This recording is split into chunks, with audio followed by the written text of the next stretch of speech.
নমস্কার বন্ধুরা, আপনারা দেখছেন স্টারেদের অন্দরমহল। বর্তমানে জি বাংলার জনপ্রিয় ধারাবাহিক ফুলকি প্রথম ধারাবাহিক দিয়ে খুব অল্প দিনেই দর্শকদের ঘরের মেয়ে হয়ে গিয়েছে অভিনেত্রী দিব্যানী মণ্ডল। দর্শকেরা যেসব অভিনেতা অভিনেত্রীদের পছন্দ করেন তাদের ব্যক্তিগত জীবনের বিষয়ে জানতে আগ্রহী হয়ে থাকেন তারা। অন্যথা হলো না দিব্যানীর ক্ষেত্রেও। বেশ কিছুদিন ধরে দর্শক মহলে এবং টেলিপাড়ায় একটি গুঞ্জন খুব মাথাচাড়া দিয়ে উঠেছে, অভিনেত্রী দিব্যানী মণ্ডল নাকি প্রেম করছেন। সম্প্রতি নিজের সমাজ মাধ্যমের পাতায় নিজের বেশ কিছু ছবি ভাগ করে নেন তিনি। একটি ক্যাফেতে বসে নানান সুন্দর পোজে ছবি তুলেছেন নায়িকা, আর এই ছবির সূত্র ধরেই দর্শকরা খুঁজে পেয়েছেন দিব্যানীর মনের মানুষকে। কি বুঝতে পারলেন না তো? চলুন বিষয়টা খোলসা করা যাক। দিব্যানী মণ্ডলের পাশাপাশি টেলিপাড়ার আরও এক অভিনেতার প্রেমের গুঞ্জন ছড়িয়েছে।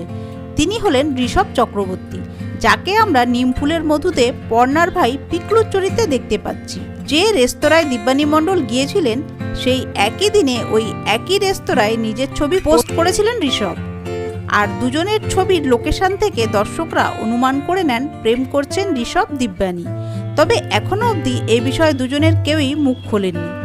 বন্ধুরা, তারকাদের বিষয় এইরকমই খুঁটিনাটি আরও তথ্য পেতে জুড়ে থাকবেন আমাদের চ্যানেলটির সাথে।